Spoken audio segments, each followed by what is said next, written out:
Salut les amis, vous allez bien? Moi, je me porte à merveille. Bien avant de commencer tout sujet, j'aimerais vous présenter mes sincères excuses pour mon absence. Voilà. Cela est dû à un tout petit bobo de temps. Voilà. Un tout petit bobo de temps, mais à présent, je suis là. Je suis là, nous allons continuer là où nous étions arrêtés. Nous nous sommes arrêtés. Nous sommes arrêtés. Aujourd'hui, comment régler nos soucis, comment régler nos histoires dans nos relations est le sujet que nous allons développer, que nous allons exploiter. Nous sommes des personnes, nous sommes dans des relations, nous aspirons au bonheur. Mais les relations ne sont pas forcément, ne sont pas toujours, comment je peux le dire, ne sont pas toujours roses. Il n'existe personne sur cette terre qui va venir vous dire que elle vit dans une relation où tout est rose du lundi au lundi, non. Dans une relation, il y a des hauts et des bas. Et même, quand c'est avec nos frères, il y a des histoires. Des jumeaux me font des histoires. En plus forte raison, une personne qui vient d'une autre famille, qui n'a pas la même éducation que nous. Et même si ces personnes avaient la même éducation que nous, vous n'allez jamais vous entendre parce que la personne n'est pas vous en fait. Mais ce qui rend certaines relations solides, ce qui rend certaines relations encore durables, c'est comment régler nos histoires. C'est ce qui emmène d'autres relations à être meilleures, d'autres relations à durer plus que certaines relations. Et moi, je vais vous donner 4 éléments clés. 4 éléments clés que vous devez en tout cas avoir en tête. Quand vous voulez régler, quand vous avez des histoires dans votre relation, il faut avoir ces 4 éléments clés-là. Le premier élément, c'est d'abord la communication. Il faut privilégier la communication quand vous êtes dans votre relation. Parce que c'est la communication qui ouvre la porte d'abord du cœur de la personne. Avant de lui exposer ce que vous ressentez, c'est la communication. Il faut mettre la communication au centre de tout. Il faut s'imprégner du quotidien de l'autre. Il faut comprendre ses difficultés. Il faut communiquer surtout.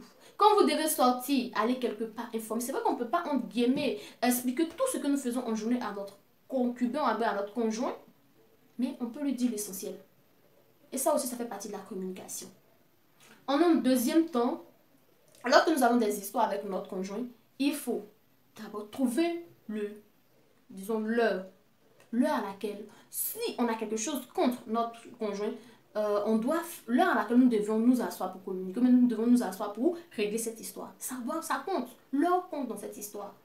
Tu ne peux pas trouver ton chéri ou même ta chérie ne peut pas être au travail. Et puis toi, tu vas l'appeler pour lui dire, allô, et voici telle histoire que tu as fait, voici ce que tu as fait. En fait, c'est déjà énervant. Peut-être vous ne savez pas la position dans laquelle la personne se trouve pour vous l'appeler. Cela peut ne pas emmener cette personne à vous comprendre, à comprendre vos sentiments, mais vos émotions, ou bien là où vous voulez partir. Donc, leur compte. En troisième position, c'est le lieu. Je dis bien le lieu. Quelqu'un peut pas être au travail. Puis vous allez l'appeler.